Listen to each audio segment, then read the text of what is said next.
Okay, welcome on into a fashion video. I finally just decided to make a fashion video because a lot of people have been asking, what armor are you using, what's like your sort of fashion about and all this. So I finally decided to just create one just to showcase the armor and the different types of the different colors and all that I use. So the helmet is the Sayoki. That's how I'm going to pronounce that. It's I want to say legendary or epic headpiece. It's pretty high end, and I absolutely love it because of its colouring. Now moving on to the chest piece. This is the only one that's a bit limited. We got the Death Gasp. This was available in Season 5 with the Apollyon event. Unfortunately, I don't think the chest piece will ever come back, but you can substitute it for the Tendo one. It has a very similar sort of colour scheme, but I prefer this style. It's just the brown on the inside looks a bit odd, and I really like the gold on it. Now for the arms, we are using the Tendo arms. I could be using the Death Gasp, but I think there's too much forced colour, so I've opted for the Tendo arms instead. Okay, now for the ornament on the head, we are using Battle Cats. It's currently on sale for I think about 3,000. So get it whilst you can. It's an amazing ornament and works on almost every helmet. Definitely worth a pickup. So on the actual headpiece, we've got no pattern, no symbol, but we do have an engraving, which is maze plates. You can, in substitute for this, if you don't have it, then you can use that or that. Any engraving will work, but I think this one works better because it's a lot smaller and a lot more fine. So let's get into the rest of the colours, just so that way we've got that. For face, we have absolutely nothing. I love the white face that she has, it's brilliant. On the shoulder, we have nothing, no symbol, but we do have the owl engraving. You can use, you could use the serpent on this. You could use any sort of engraving that looks nice. On the left shoulder, we have nothing, and then we have the serpent one. Now this works great for the Tendo arms because the Tendo arms have this circular pattern, if you see there.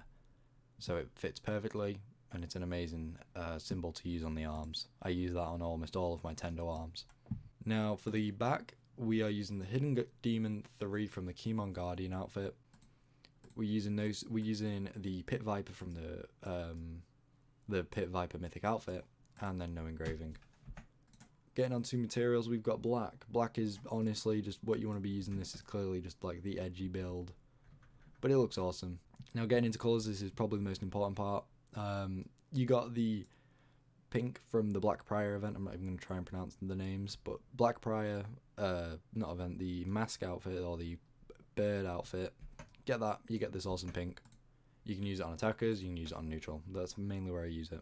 For defenders, I use the Lavender Fields from the Kimon Guardian mask because it's just a nice purple. If you want substitutes, for example, if you don't have those, or you don't particularly enjoy the pink and the purple, substitutes which I used in my video for the guide is the Burning Forest. The Burning Forest is a ranked reward. It's so good. I absolutely love this colour scheme. It works. It's so vibrant and colourful. It works so well with this the shaft of the weapon. It's an amazing set. For then defenders, I would use something like Oceanic. Or there is an outfit you can get, a battle outfit, which is the Static Shock, and it's ocean blue, and they are identical colours basically to Oceanic. So you can use either of those as a substitute as well if you enjoy more of the blue. Getting into the weapon, like I said, this is the only one I'm going to go over. These two don't really match, but this one, the Matsukawa, is the colour changing one. This one's so good. I don't know why it's glitched to be red now, but it is. Now then, getting on to my second outfit. This one's a bit more of a traditional one. It's more of a season 1. Let's get into the head. First off, we've got an Nishin helmet. This is quite a low rep. I think you can get this at rep 1. Really easy to pick up. If we go on to the appearance then, we go head. We got fans in fans. We got no symbol, but we do have an engraving. You could run no engraving, it doesn't matter. For the ornament, we've got the koi fishes, or the koi fish. The koi fish, I think it's about 3k, so it'll be on sale for about 2k now. Definitely worth picking up, or is it 1k? I can't remember, I bought it so long ago. Getting onto the chest piece, we've got the Kinmo Tsukinunyame. This is another high-end one, I believe. This is one of the last ones you get with the spikes. For the arms, we're using the Izumi. This is the standard arm set, so you can use the default. And it's just because it's white, and I really love the plates. Okay, getting into the chest and back, we've got the Spring Blooms, Night Bloom Mythic. This is the cat ear one, I believe. I'm using this because it has a good use of tertiary colour as well as primary and secondary. We are using the koi circle on the back and no engraving. For the shoulders, we're using nothing, and then the weaved plates on both sides, so they look identical. For the face, we're using only the serpent engraving because it adds that layer of depth to the mask, and it looks amazing. And finally, for the material, we're using the white. For substitute for this, you can use the base, you can use the light, but I think any of the other ones like the red, the dark brown and all that, they don't really work. For the colours, I only use this for duels mainly. Attackers is battlefield and order for defenders. But shades is what you want. It's Rep 8 fucking colour. It's awesome. Good use of tertiary colour because it's white, and well, grey and red, and the tertiary colour is red. So for the weapon, we've got Okisato, we've got Tsukahiro Shaft, and Tsukahiro Guard. This has been the one I've stuck with for a long time, and I keep coming back to. Helmet, we are using Death Gasp. You can trade this out though for the Hokuto. The Hokuto one, it literally just changes these little white bits to black, and the monkey on the back goes from like wood to black. The only difference, but this one does look a bit nicer. We're using the Amerisujuju chest. This one is another high-end one. It's got a lot of gold on it, comes standard with a lot of gold. And then the arms is the Kinmotsuke, Kinmotsususi, I don't know. Don't judge my pronunciation. Getting into the headpiece, we got fans in fans again. We got no symbol, no engraving. For the ornament, we got turtles, but sometimes I run squirrels, which is a ranked one. Getting into the face, we've got Brush Stoke 2. This just makes it all black with minimal sort of team colour.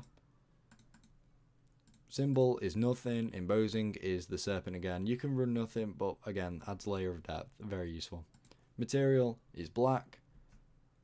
Shoulders is nothing, and then the serpent.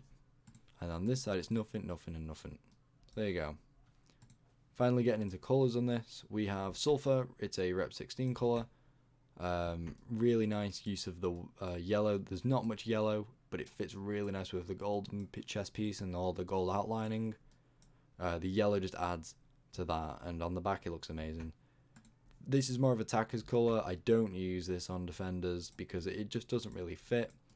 So I just try and stick with this onto attackers as much as possible. Just a little sort of edit because I realised that I forgot the sort of the back piece of this. I'm using the Hands of Water from the Pit Viper Mythic. We're using the Pit Viper again, no embossing. So sorry, I forgot about that. I realised I just went over the weapons. Well, forgot to go over the weapons, so we'll go over that. For the weapon, we've got the No Sada Blade, the No Sada Shaft, and the No Sada Guard, adding a lot of gold and some green. And the green is a welcome addition, I think. It's sort of, it doesn't really fit at first, but then you sort of see it, and it fits pretty well. It fits really well. Okay, that's sort of it. That's all the fashion. I mainly stick with these three. The only one that I really change is number 2, because there are multiple sort of 1v1 loadouts I love to have. But this one definitely run Sulphuric Sparks, and it's mainly an attacker's one. This one is my all-time favourite. It's so good, it's so colourful, it's vibrant, and it contrasts really well with the black. So there you go. Now you know all my armour sets, and sort of my suggestions if you don't have them yet. If you don't have the limited time ones anyway. So yeah, I hope you enjoyed it, and I have a video coming out soon. It's sort of in the works. It's about 8 minutes now, edited, of just me with a few mates. I also have a few other things planned that I want to do, and that I sort of have already recorded, but I want to edit through them. So that'll be up at some point, maybe next week. Anyway, so I'll see you guys later.